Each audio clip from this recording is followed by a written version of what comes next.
Buenas noches, ingeniero José Lainez, compañeros. Nosotros somos el grupo 8. Nuestro tema a tratar es la introducción al control de motores. Los ítems que vamos a hablar es sobre los requerimientos de control en las máquinas eléctricas, simbología y tipo de control de los motores. Una introducción breve sobre el control de los motores. Bueno, el motor eléctrico juega un papel preponderante en el progreso industrial, pues constituye en la fuerza principal que impulsa las máquinas y procesos de las fábricas e instalaciones industriales.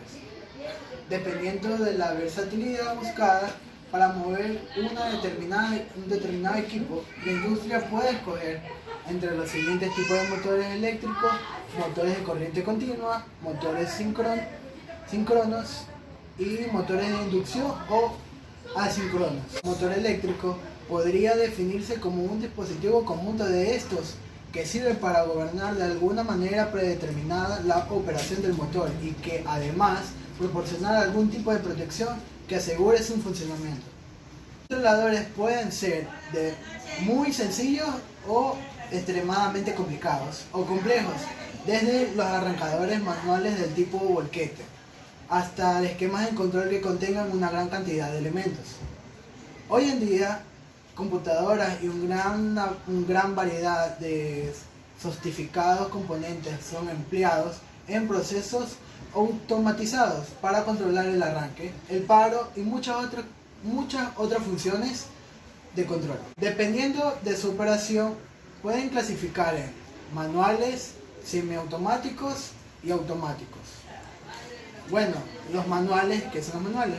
Los manuales es el elemento humano en que interviene durante toda la operación, como sucede cuando utilizamos el reostato para que arranque de un motor de CCC.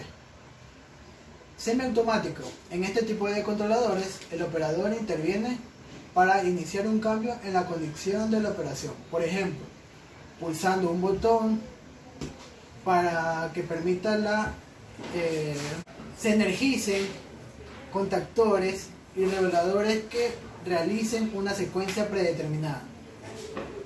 Y lo último, que son los automáticos, como dice la palabra, en estos casos el controlador cambia por sí mismo su estado de operación, sin la intervención del elemento humano.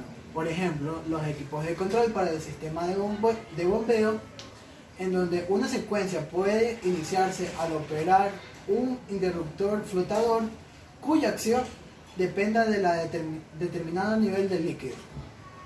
Los dispositivos empleados para controlar automáticamente un motor pueden ser interruptores de presión, de flujo de límite y termostato, etc. A continuación, tipos de elementos. De una manera general, los elementos que forman el controlador se pueden clasificar con su siguiente función. En las siguientes categorías tenemos el elemento de mando, elementos básicos, elementos de salida y elementos auxiliares. Elementos de mando. Son dispositivos que miden y o convierten una acción, condición o cantidad física en señales eléctricas. Los elementos básicos son aquellos que efectúan la parte del control del sistema. Reciben información de elementos de mando y la procesan de tal manera que la señal de salida sea la adecuada en la secuencia de la operación del proceso. Los elementos de salida son los que toman la información de los elementos básicos y la amplifican al nivel adecuado de potencia para la operación de las máquinas. Tenemos los que son los elementos auxiliares. Los elementos son los más usuales, como los dispositivos de protección y señalización, los resostatos, las reactancias, los transformadores y los autotransformadores, etc., los cuales se emplean para realizar funciones específicas en la operación y son propios diseños y particulares. En la tabla 1 tienen varios ejemplos de los tipos de elementos. A continuación vamos a hablar la parte de simbología. Tenemos como simbología un pequeño o una breve introducción de la misma. Para la correcta interpretación de proyectos de instalación y circuitos de control es necesario el conocimiento de los símbolos empleados en los mismos. Las unidades representadas por estos símbolos no pueden tener la misma apariencia física. Por estos símbolos, o sea, no pueden tener la apariencia física. ¿En qué sentido? Cuando se representan por medio de un dibujo o una fotografía, debiéndose memorizar a fin de poder reconocerlo. Tenemos un cuadro esquematizado, normalizado, que bajo una tabla. Por ejemplo, su función que viene a ser, en la parte de función tenemos 4 ítems principales, que son el mando, los básicos, la salida y la auxiliar. Lo que tenemos en mando son los elementos que son de la estación de botones, interruptores, de presión, de límite, flotador, termostato, etc. En la parte de básico tenemos los que son reveladores, tubos transitores, válvulas hidráulicas y neumáticas, etc. En la parte de salida tenemos conectores electromagnéticos y electrónicos, solenoides, etc. Parte electrónica. Auxiliares, en la parte de auxiliares tenemos lo que son reostatos, reactores, transformadores, autotransformadores, luces piloto, alarmas, dispositivos de protección, etc. Para darle mayor énfasis a cada una de las simbologías tenemos las más comunes, o las que por ende nosotros debemos conocer. Bueno, como las simbologías más comunes y más frecuentes que tenemos nosotros son la corriente continua, que son por medio de la figura que vemos aquí en la imagen, son 2 rayas con una raya segmentada en la parte inferior. La corriente alterna es una onda senoidal. En la corriente continua o alterna es una raya arriba con una onda senoidal en la parte inferior. La corriente trifásica la podemos encontrar con una nomenclatura, con un 3, con una raya senoidal con 60 Hz o 380 volts. Ya, la corriente trifásica con neutro es 3, raya N, 60 Hz con 380 voltios. En la corriente trifásica con neutro y conductor de protección separada, podemos ver en la imagen siguiente, que se añade solamente la parte de la PE. En la parte de líneas de alimentación o conductores de circuito de potencia tenemos una línea gruesa, como vemos en la imagen. Y los conductores de circuito de mano se lo simboliza con una imagen solamente fina. Conductores sin conexión eléctrica se lo simboliza con una imagen, con una cruz. Conductores con conexión eléctrica, una cruz y un punto en la parte del medio. Conexión de conductores a través de borderos o tornillos, pone una cruz con un círculo en la parte del medio. Conductores con indicación del número de conductores, se pone una raya horizontal con 3 secciones de rayas pero oblicuas. En la parte de horneras, como podemos apreciar en la imagen, tenemos por numeración. Conductor con indicación del número de conductores. Se le representa con una línea horizontal con 3 líneas inclinadas. En la bornera tenemos 4 casilleros que están enumerados, que tienen una entrada, obviamente cada uno de los casilleros tiene una entrada, obviamente con una salida. En la parte de placa de borde de un motor trifásico, como está en la imagen, podemos observar que están enumeradas con la letra U, B y W, Z, X y Y, que son los puntos de conexión de cada bornera.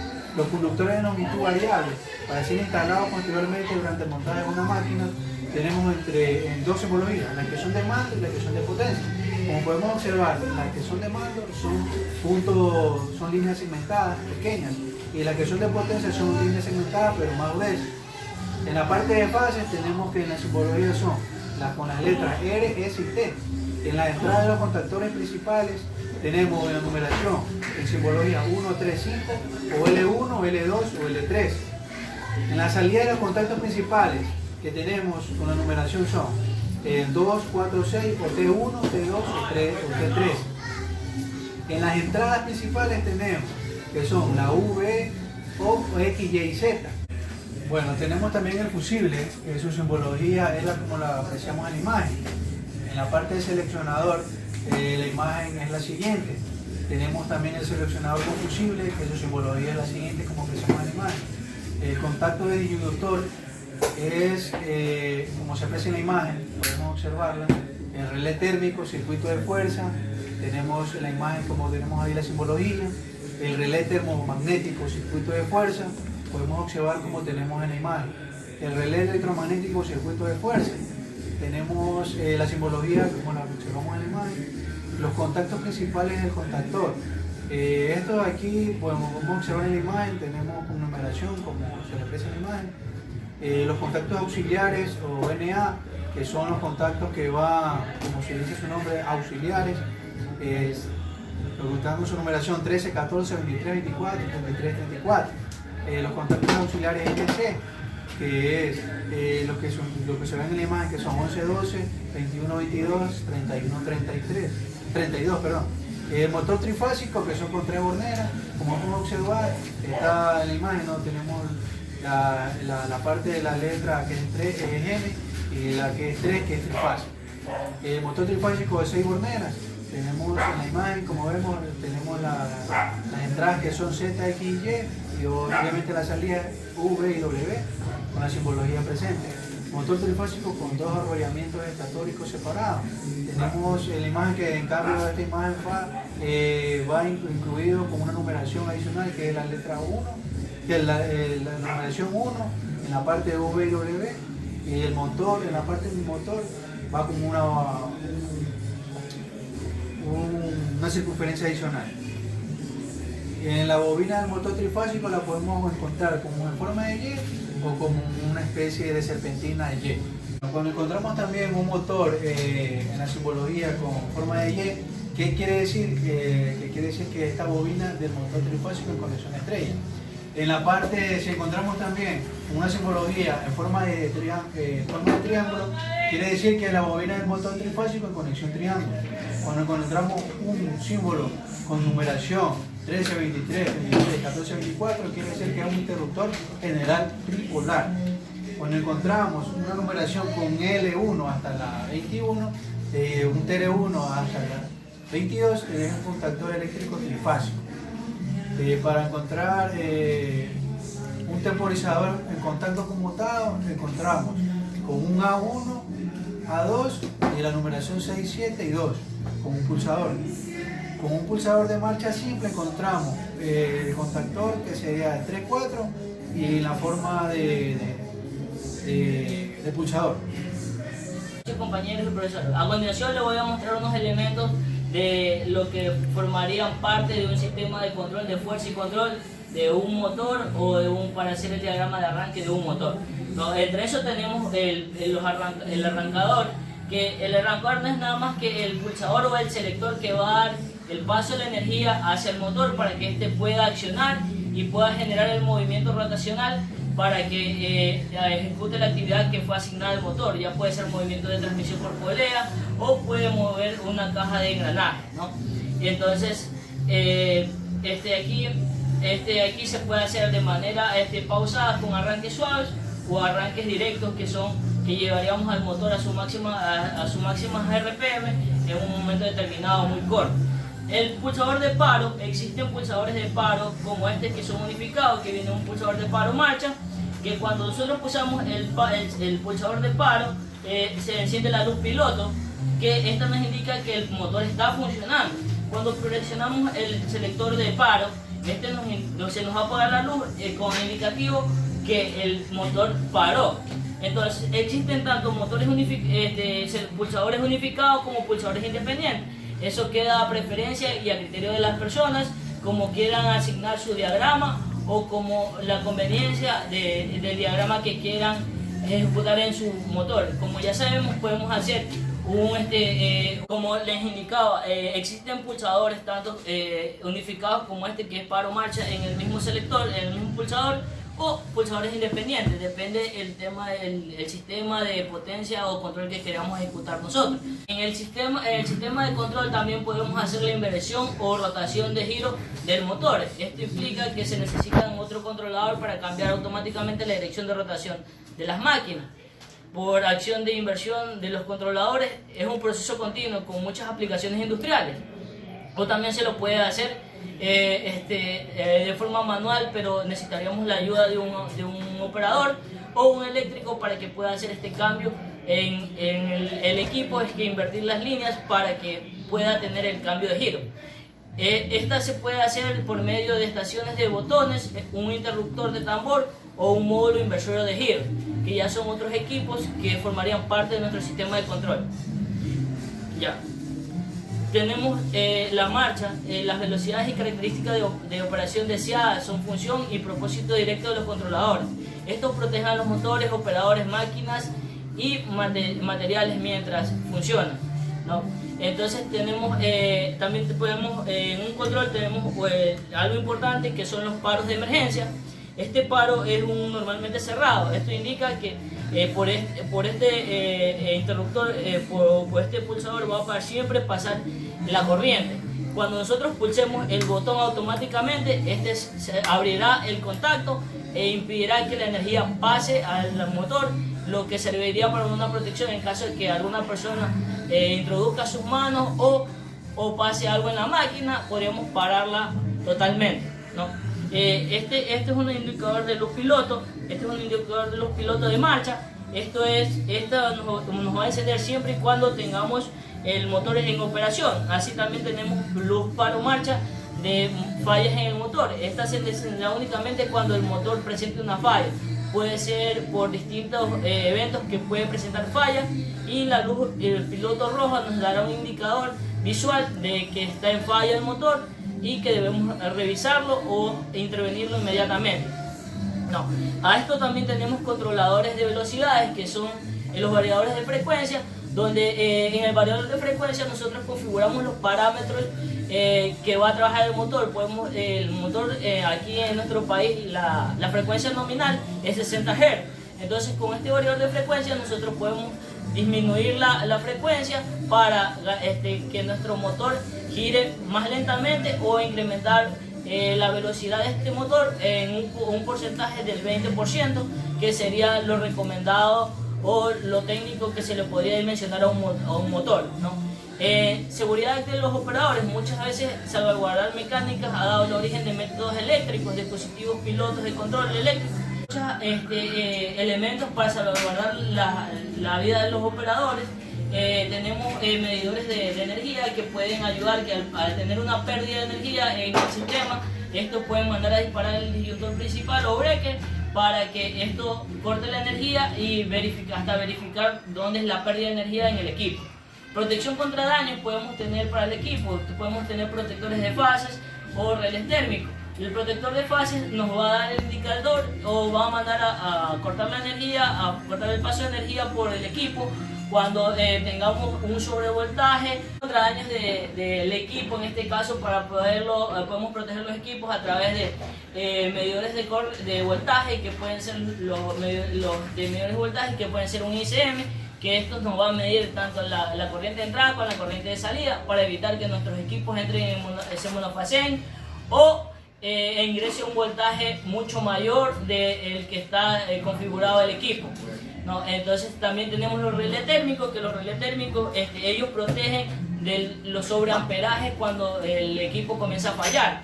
Cuando tendríamos un amperaje mayor al nominal de trabajo del equipo, que pueda salir de su límite máximo, se dispararía y mandaría a apagar el equipo para, en medida de protección del motor, para que no ocurra el mayor daño.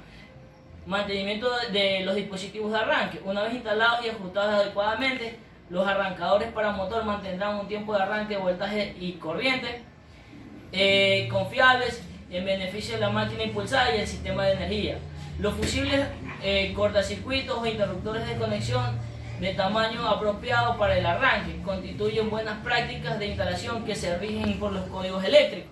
Es decir, esto nos quiere decir que nosotros, por ejemplo, no podemos usar un relé térmico de 5 amperios si nuestro motor es consume 3 amperios. Entonces esto nos daría un error, que al momento de que vaya a pasar una sobrecorriente, esto no nos va a proteger el equipo. Al contrario, va a ser un bypass, porque el valor nominal es de 5 amperios del relé para que pueda dispararse, y el de la bomba es de 3. Entonces el relé no se activaría en este caso y no formaría parte de nuestra medida de seguridad, que es el control de la fuerza del motor. Un diagrama básico de lo que es la fuerza de un motor, que tendríamos los breakers, como lo vemos aquí, son breakers de un polo. Tenemos el contactor, y aquí tendríamos el relé térmico, que el relé térmico se une con el contactor, y mediante esta conexión ya podríamos proteger el motor. de aquí saldrían nuestros cables o el cable de alimentación hacia el motor. En teoría, estamos protegiendo el equipo. Aquí el relé térmico debe estar configurado con la placa del motor, lo que es el amperaje nominal de trabajo, ya que si tenemos sobredimensionado esto, no puede proteger nuestro motor y esto provocaría el daño de nuestro motor, depende de la falla que ocurra en el circuito. Aquí podemos ver en la ilustración, en la imagen, un diagrama de control con variador de frecuencia, ¿no? Como vemos, salimos de las borneras. De la bornera yo alimento mi interruptor general, luego paso a mi contactor con mi relé térmico.